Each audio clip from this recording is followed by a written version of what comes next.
Hello, I'm Dr. James Meschia with the American Neurological Association, and I'm here today with Dr. Lorenzano, who will be discussing her poster that will be on display at the meeting this year. Hello, my name is Svetlana Lorenzano. I'm a neurologist. I was trained in Italy, the University La Sapienza of Rome, and currently I'm a stroke fellow at the Department of Neurology at Massachusetts General Hospital. So I was wondering, before we get into the details of your work, if you could discuss for me the clinical dilemma that you're trying to approach with your research. Yes, we know that stroke is a huge problem for the healthcare system. More than 700,000 people in the US are affected by stroke, and some of these patients can benefit from some reperfusion therapy that could be also based on the presence of mismatch, on the presence of ischemic penumbra. And so we know that advanced neuroimaging technique may provide fundamental data on brain tissue fate, but on the other side, criteria for diffusion-perfusion mismatch are not widely standardized and validated and are not available across all the centers. So we try to understand if we could find some biomarkers that can timely and identify patients with salvageable brain tissue. And what would you consider the most innovative aspect of your work? First of all, this is one of the largest studies on biomarkers in hyperacute ischemic stroke, and this is a study that was funded by Spotter's program from NIH and NINDS, and I would like to mention Professor Karen Fury, who is the PI of this study.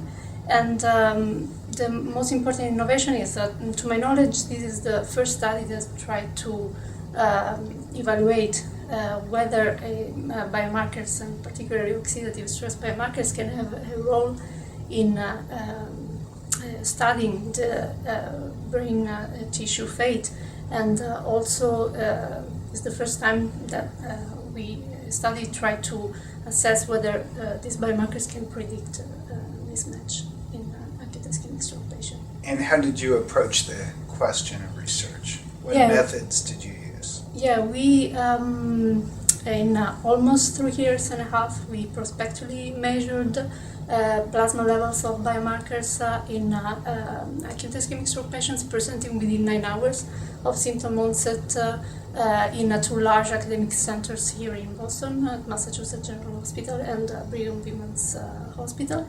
And we measured some biomarkers like oxidative stress biomarkers like F2 isopercent, which is a marker of oxidative stress-induced peroxidation of membrane phospholipids and lipoprotein. And also we measured ORAC, which is an oxygen radical absorbance capacity. That is a functional assay that measured the total plasma antioxidant capacity. And we measure other biomarkers, but these are those we try to study in this analysis. And moreover, we include in these studies 216 patients, and 71% of these patients has a mismatch more than 20%, so which we define like a clinically significant mismatch. And we found that compared to those with MRI evidence of no or less than 20% mismatch, patients with larger mismatch had higher levels of F2 isoprostane and ORAC. And these results were confirmed also after adjustment for other confounding variables like age and age stroke scales, or infarct volume, or onset imaging to blood draw times.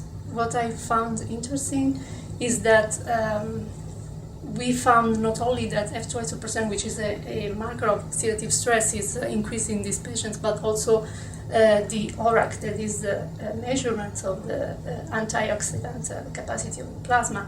So it's like a sort of compensatory mechanism to the increase of F2 isoprostane. And moreover, patients with higher ORAC had a higher chance to have a higher percentage of mismatch salvage. And what would your expectations be about the future of this line of investigation?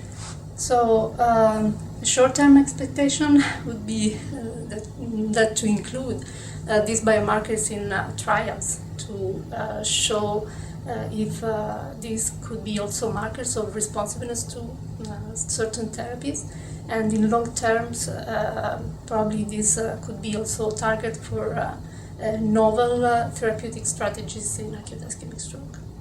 Very good. Well, thank you for your time. Thank you.